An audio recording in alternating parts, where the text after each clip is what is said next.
So you're going to hear the voice of Grandma Iole Martinat. The dates on these photos are all wrong. It's just when I took a screenshot of them. So you're going to hear the voice of Grandma Iole Martinat Banker. And I'm going to show you some photos that are important to the family. And this photo was taken at a mall in West LA when Annie, was going to UCLA. And, I was there from like 1999 to 2003. So these photos were taken in that time period, probably in the early 2000s. So here's the voice of Grandma Iole Martinat Banker. After we... Make sure I started at the beginning. After we passed the vineyards, because they had vineyards. She's talking about her trip back to Pinerolo, Italy, in the province of Piemonte, when she was, I think, about 27, to visit the rest of the family back there. Her mother's sister Clelia and her first cousins, Eliana and Eva Morello, I guess, at that time, or Bonetto later. And in between the vineyards, they grew, what is it that cows eat? Cows eat like grass kind of thing? Yeah, but they eat... Cows. No. Something the cows and eat. Where do they make hay? Maize or? No. But anyhow, so that the cows could graze, you brought their cows to be grazed. Well, some sort of grass. Yeah. They grew that in between these rows of, and of course, in between the vineyards. Town, the house itself was a typical house that you would imagine in, I have no idea when it was built, but my mom was born in 1893, and she grew up there, and of course I think the house was there long before. Oh my gosh, what did it look like? Well, it was a really, just a typical old-fashioned house. Like, for those times, okay. Like, what does that look like? Okay. Was it made out of brick? It was made out of plaster and bricks and some kind of bricks, I don't know. And so it was really a beautiful house for that era, you know. 2 stories? 2 stories. Did it have a chimney? Chimney, because that's the only way they kept warm and cook with that. Well, she did have butane. And You cooked in the fireplace? no, you heated with the fire. Oh, But it wasn't too hot in there ever. So, of course, now, underneath the house was a room where they kept the cows, because they had cows, 2 or 3. And over in Italy at that time, the cows did not stay out at night. They were brought in. They were treated like one of the family. And also, my mom told me that before they had electricity, they had maybe a candle or whatever. And it gets pretty cold there because it's, you're right where the Alps are. It's pretty chilly. That's where they either sang or the ladies knitted or crocheted or whatever they did. And the cows kept that room quite warm. Did they keep mooing, like moo? No, I guess they were kind of used to it, by then. And the cows plus their fertilizer, because that gives off heat too. Oh, so you smelled the fertilizer? Oh, of course, you're right there with them. You smelled it. But you're glad for the warmth at that time. So the bottom, and then... So this is Annie, me, my aunt. On my dad's side, my aunt Yvonne Reich. She was the younger sister of my dad, Eugene, and he actually had an older sister, Colleen, I think. I know he had a sister, Colleen. I forgot who was born when, but I think Colleen was older than Yvonne. But this is Yvonne, and okay, back to the story. So is that the basement or like the first floor? It's not a basement, it's just the first floor. Regular first floor. A regular first floor. And this property was divided in two between my grandmother and her sister. Their father, my great-grandfather, left this land to my mother's mother and her sister. So it was divided like into two parcels. In other words, the land was left to Ida's mother. I think her name was Suzanne. And Ida's mother's sister. So not Ida's sister, Clelia, but Ida's mother's sister and Ida's mother. That's how the land got divided. And they shared the well, because that's the water they had. You had no running water. The well, both were entitled to use the well for their water. And so then we had to go up the steps to the first floor. From the cows? Yeah. Okay. So that would be the second floor. The cows were on the first floor. Actually, three. Really? Okay.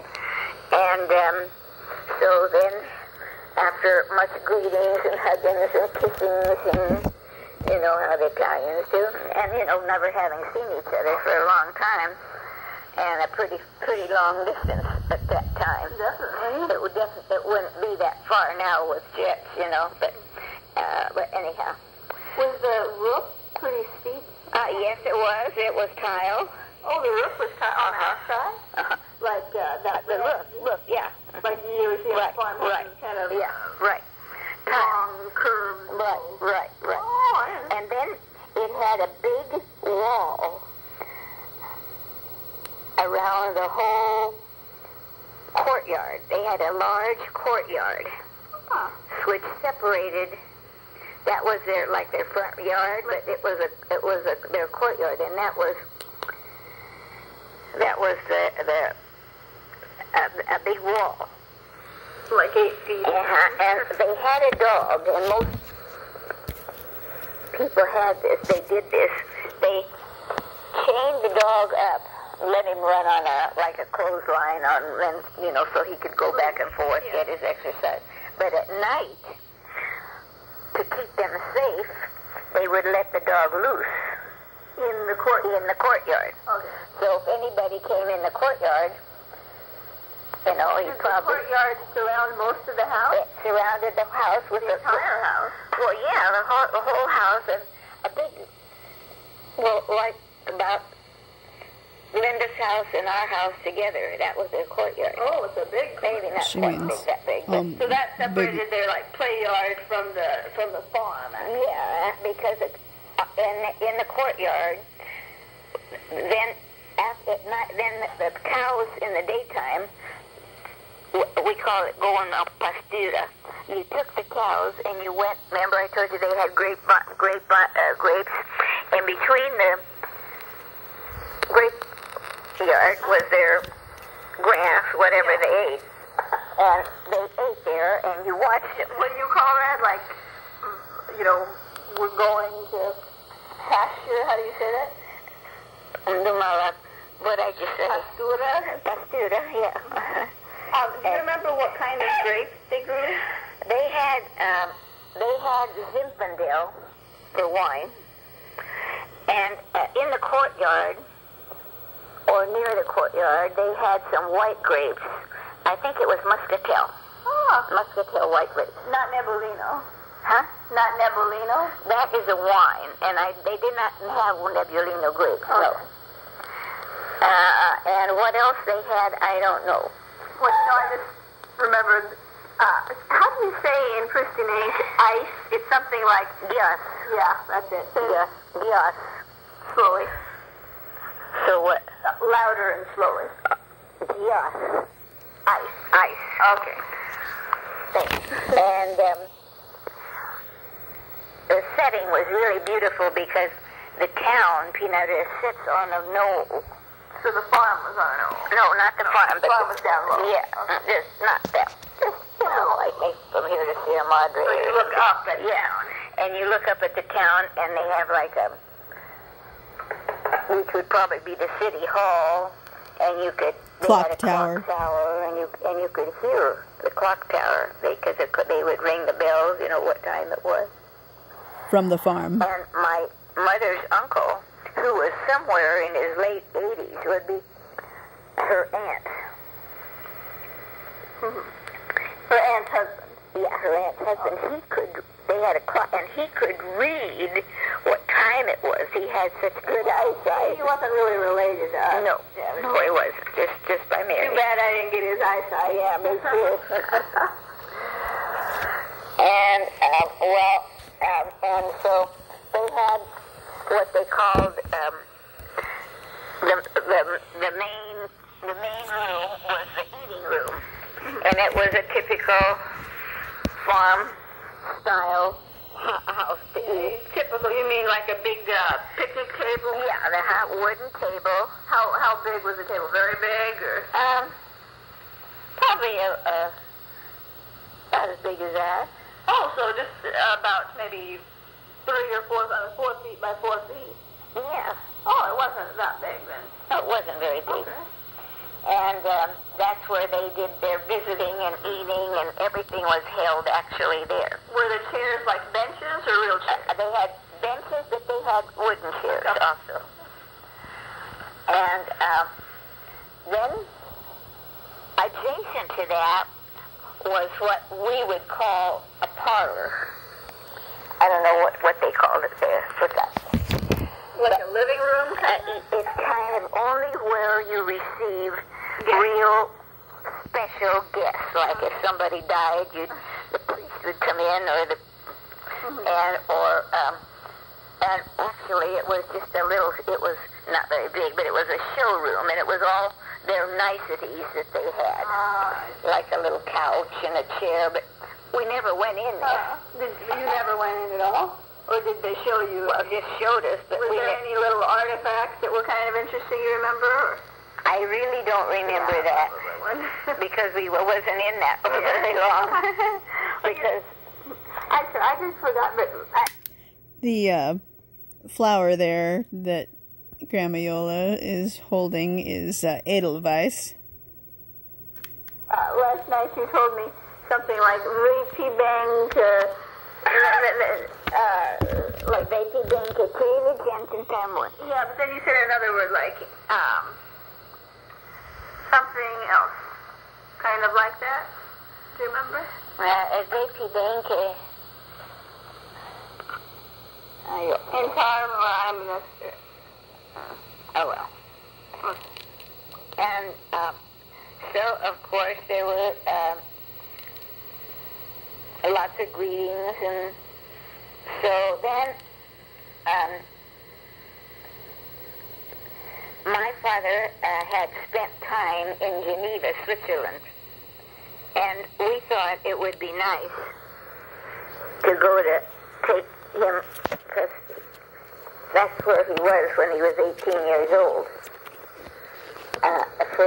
to see it. So we started to go in our car, but they turned us back. Who turned you back? Well, they would not let us, policemen would not permit us to go on because the road was so badly full of ice and snow that the road was impassable. And that's before the tunnel was made. I don't know what you call that tunnel. But It goes through Mont Blanc, doesn't it? that's right. It goes underneath that. Now would have been no problem because you could just could have flown over, or because it's right across the border is Switzerland. So disappointedly, we had to turn around and come back. That's like how the last Easter that I got to spend with Grandma Iole, we drove out, or I drove us out to Yucaipa and Oak Glen from our house, and that's a long way from Arcadia if you're like me and you just want to drive on the surface streets. I used to drive on the freeway, but I prefer the surface streets, so that was a long way. It took a long time. It was really great. Grandma Iole could make that with her wheelchair. She was fine. But the trouble is it was raining and it was so foggy when we got up into the hills there by Oak Glen that, she wanted to see the apple trees and the cute little farm houses and quaint little town up in Oak Glen, but it was so foggy we couldn't even see 2 feet ahead of us while driving on the roads up in the hills there. But we did see, before we got to the hills and after we came down from the hill there, we did see some, some nice little areas, some grassy farm-looking places and orchards of orange trees on the way. So I'm glad we could see that, and we got to have the little lunch that I brought. We parked next to sort of in town where they, it must have been near some performing arts center or something, and they had a nice statue of an apple tree and somebody going up a ladder picking apples as part of the statue. So we got to see that, but I really wish it would have been a nicer day and not so foggy, so she could have seen it again there. Maybe it reminded her of Pinerolo, I don't know, just because it's kind of in the foothills. Okay. And then another interesting side trip was we went to Lago Maggiore, and that's not too far from my parents' house. And it's an island, and it's called Isola Bella. Oh, Isola Bella, okay. I wondered where that was. It's in Lago Maggiore. It's a beautiful, beautiful place with, of course, the mountains, the Alps surrounding it, and this beautiful lake, and this beautiful, beautiful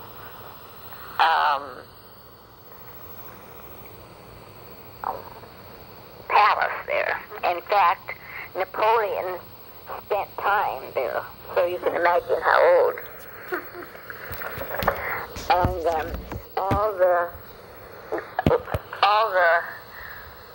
gardens are just all manicured, it's just like You a actually went on the island? Always actually went on the island. Took a little boat over there? Yes, they had excursions, and then they showed us, around the palace like a tour. Inside? Yeah, very beautiful.